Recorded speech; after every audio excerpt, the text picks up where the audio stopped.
And so what we do in our community is we have to learn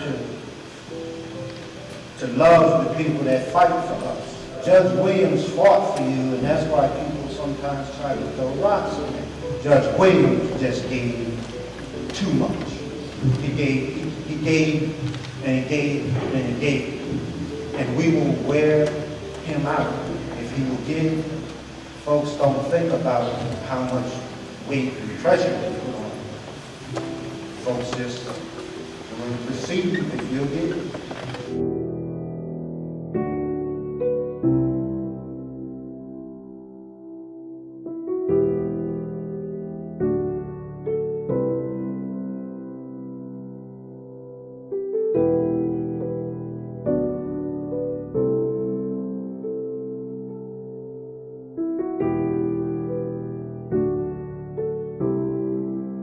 My dad was class of 49.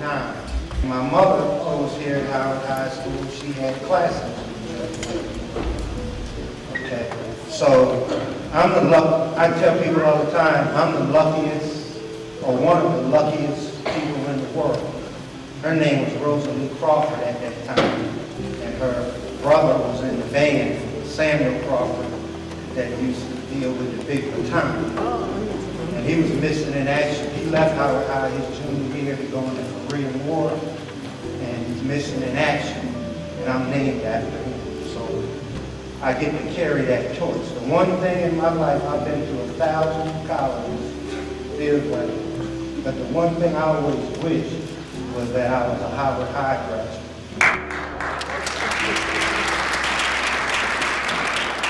Early in the life of Judge Williams, he witnessed a robbery, and he was required to appear in municipal court as a witness. And isn't it interesting that there came a point in time where that court, which was segregated, colors had to sit on one side. In the court in which I am a judge now, you sat in a specific area if you were black. He ended up not only being the prosecutor, as Beatrice Pat Carroll Dixon indicated, and the judge in that court, the same one where he couldn't sit on one side of that court. That's that building on Rodney Square that's no longer a courthouse. I don't know how you sell history like that to some private people, but that's another issue. Okay, now, Judge Williams used to make this point. He believed that the real work in the legal profession was in the trenches.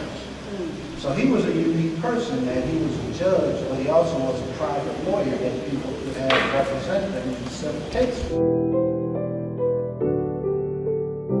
And so he just felt the importance of representing people. So he applied his talents and skills to enhance the quality of life for others. He has encouraged young lawyers, such as myself, I'm here to give testimony, to become more involved and act with commitment and vigor, resolving those issues which are negatively affecting the community. He was a standard bearer on that famous King Street section called Lawyers Row. Okay? Now, in 1997, Judge Williams was being messed with, because you can tell if a man like Judge Williams is really grumbling and looking out for your community, because then there's people who want to throw rocks at him. Okay? And so what we do in our community is we have to learn to love the people that fight for us. Amen. And so you all are here because you love the folks that are being honored in the different fields.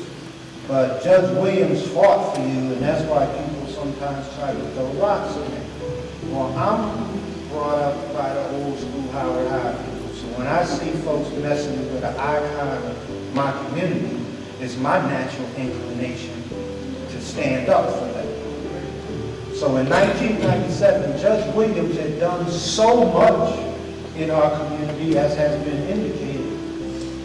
And I was a councilman And I had this thought that there was a certain piece of property that one day was going to probably be a state or federal courthouse. So I said, you know what, we're going to honor Judge Williams if I'm betting her. And so I introduced this piece of legislation requiring a deed restriction to be put in the recorder of deeds, so that that corner at King Street, if anybody ever built a courthouse at that location, it had to be named Leonard L. Williams Justice.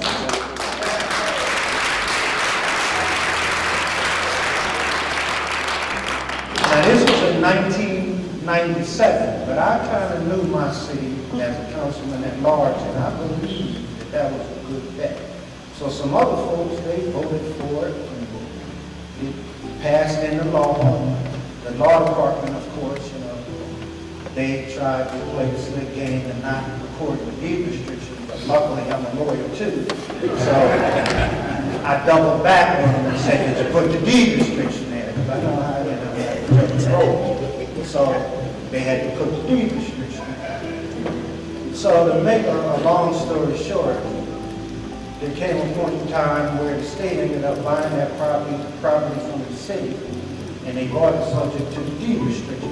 See, the deed restriction was what they used to use against us so that we couldn't live in certain neighborhoods in the community.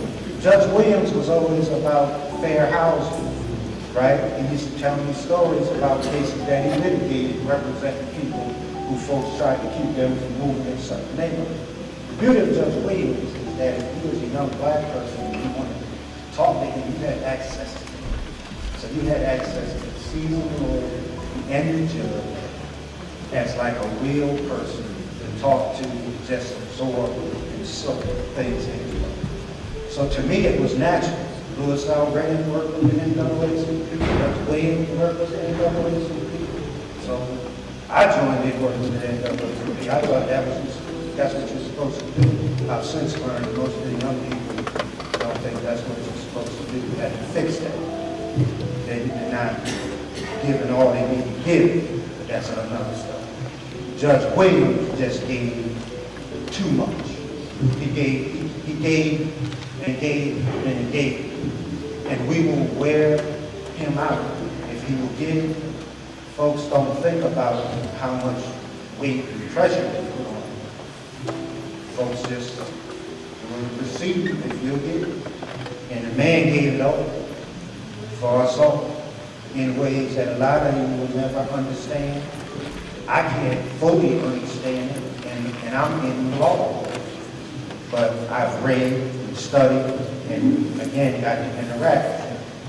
So they built a courthouse and they opened it in 2002. And they had their big ceremony. And they had been told, hey, there's a deed restriction, you got to name this building after Judge Williams, why they were building it, right? But, you know, folks have a way of, when you have power, you can just say, we're just disregarding the requirement of the deed restriction, right? So sometimes you can make more progress closing their mouth than you can talk. Because if you tell them and they don't listen, then what you do is you let them go ahead and spend $130-some million and build it. Because when you build it, it's when you check it. So they built it, and then the fight continued. So they just gave in December. The state of Delaware gave in, and they said, okay, we quit. You talk about it's too bad, and we're going to put his name on the building, and they're supposed to do it in the spring. So Wilmington City Council in 1997 stood up for Judge Williams. There was a couple of folks who sold us out, but it wasn't enough. Stood up for Judge Williams, for him to be honored and respected. Justice Center, his aspiration. Judge Williams was always about justice.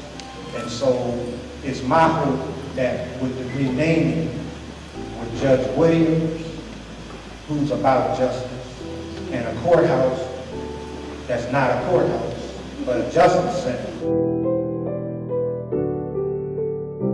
that maybe folks will think about what's supposed to take place inside when they walk up and see the sign on the outside.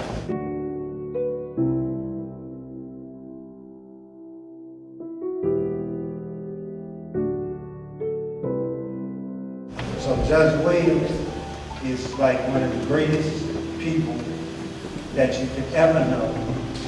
And we gotta have love for our people that fight for us like that. And hopefully that building will sit there for 40, 50 years, and it'll be a monument.